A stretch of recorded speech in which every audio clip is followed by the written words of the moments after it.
Вітаю вас, друзі! Після новин про те, що Міжнародний кримінальний суд видав ордер на арешт Владіміра Путіна, я вирішив заміряти температуру по палаті у провідних російських пропагандистів. І знаєте, там дуже цікаво і тривожно. Мария Владимировна, ну как-то тревожно. Потому что это действительно страшно. Владимир Адольфович, тревожно должно было быть еще и раньше.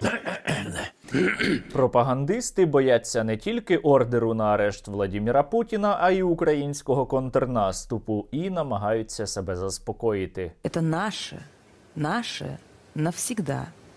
Мариуполь наш, земля это наша. Херсон – это русский город и навсегда уже Россия. У хід проти рішення Міжнародного кримінального суду йдуть найвагоміші, найсерйозніші аргументи. Это не Гаага, это просто какое-то, дерьмо. Давайте называть вещи своими именами. Ну і звісно ж, оскільки Росія так звана тільки перемагає і може спокійно захопити Україну за 2-3 дні, у хід йдуть іще ядерні погрози. Ребята, шаг лево, шаг право, ядерные дубины по куполу получите уверен. І не треба цього боятися. Зробіть мені подарунок на день народження, котрий сьогодні, та підпишіться на мій канал. І ще натисніть лайк до цього відео та залиште під ним будь-який коментар, аби його побачили якомога більше людей. І давайте про усе це із вами сьогодні і поговоримо. Поразили, конечно, кадры из Мариуполя, которые мы смотрим. Російські пропагандисти облизували Владіміра Путіна у зв'язку із його візитом до Маріуполя. Але сьогодні, друзі, стало відомо про одну цікаву деталь. Коли Путін там вночі абсолютно випадково зустрів людей під час комендантської години, то інша жінка, яка це усе бачила з вікна, кричала, що це усе неправда, це усе на показ. Потім оцей фрагмент відео пропагандисти вирізали. Вот у меня второй этаж, у них первый этаж. Нравится? Второй этаж, у них первый этаж. Нравится?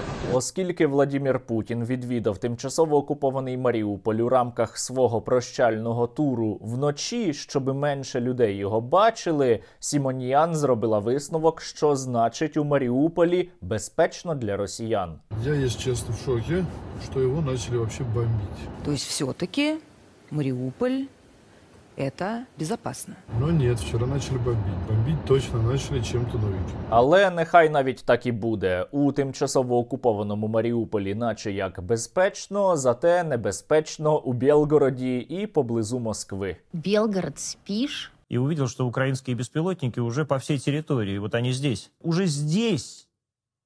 Здесь, в Подмосков'ї. А вже ж ключовою темою для обговорення пропагандистів став ордер на арешт Владіміра Путіна. І тут думки тих самих пропагандистів розділилися. Їм то смішно, а то не дуже. Смехотворная эта история с Гаагой. Не хочу ее подробно комментировать, потому что это правда смешно. Ага.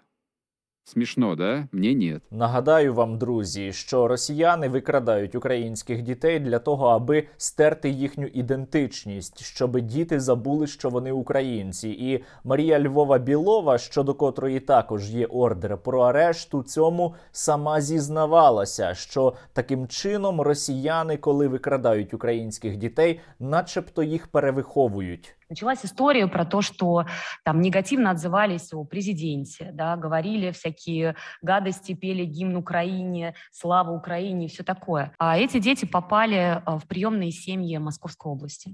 Один из мальчиков попал в мою семью. І я на глазах вижу, як ця інтеграція почала происходить. Проте зараз, коли вже є ордер на арешт і Білової, і Владіміра Путіна, пісенька у російських пропагандистів і у їхніх представників влади змінилася. Виявляється, вони викрадають українських дітей не для того, аби стерти їхню ідентичність, а тому, що якби росіяни цих дітей не вкрали, то їх би вкрали б європейці на органи. Дело в том, что наша страна пресекла канал поставки детей вот этим самым западным либеральным элитам, детей, не защищенных никаким правом до того, как за них вступилась Россия. Эти дети, в том числе, могли стать жертвой тех самых черных представителей черной трансплантологии. А як же розповіді про перевиховання українських дітей? А як же брехня росіян про те, що вони начебто рятували цих дітей від обстрілів? Зараз вже чомусь цих казочок немає, тому що вони усвідомлюють, куди вони вляпались, і намагаються вигадати, точніше, намагаються заспокоїти росіян тим, що нібито вони вигадали, що ж робити. И решение Е. Сейчас, конечно, я не знаю, Следственный комитет уже начал дело.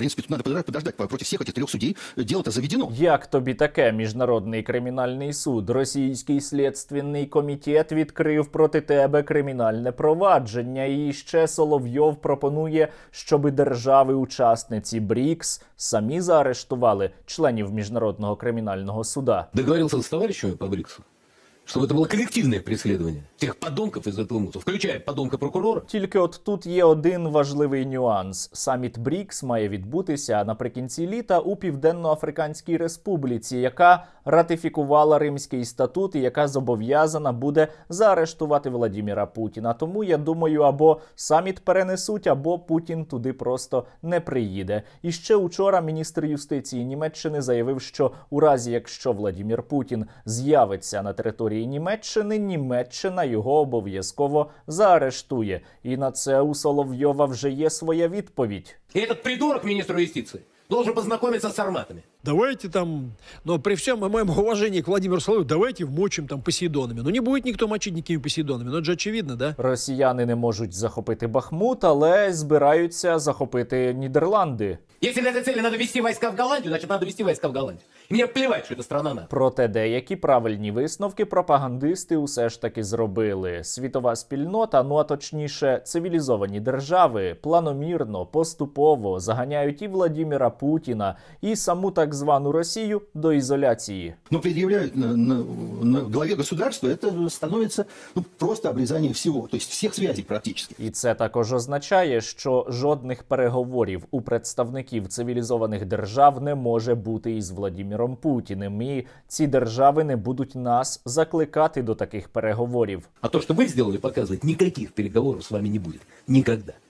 До вашого уничтоження. Але обговорювали там у студії не тільки питання ордеру на арешт Владіміра Путіна. Говорили також і про ту саму жахливу русофобію, якої у нас із вами, нагадую, досі недостатньо. Вот такой акт русофобии, который наносит удар по самому святому. Украина переполнена этой русофобией. Она служит таким как бы вот спусковым крючком для общей европейской русофобии. Вот такая очередная волна русофобии. Ну і ключове. Росіяни усе чекають, коли почнеться український контрнаступ. Коли українська армія буде звільняти свої території. Вони цього дуже бояться, але намагаються заспокоїти росіян, мовляв, усе буде дуже добре, зокрема і тому, що росіяни завдають ракетних ударів по українській інфраструктурі, що не дає їм результатів. Тому що, нанося массированные ракетные удары, как мы сегодня работаем по территории Украины, по энергосистеме. Не хочу никому портить настроение, но все знают прекрасно, что в украинской столице уже практически не бывает перебоев ни со светом, ни с электричеством. Непокоїть окупантів також і постачання нової зброї до України, до української армії, тієї самої зброї, яка буде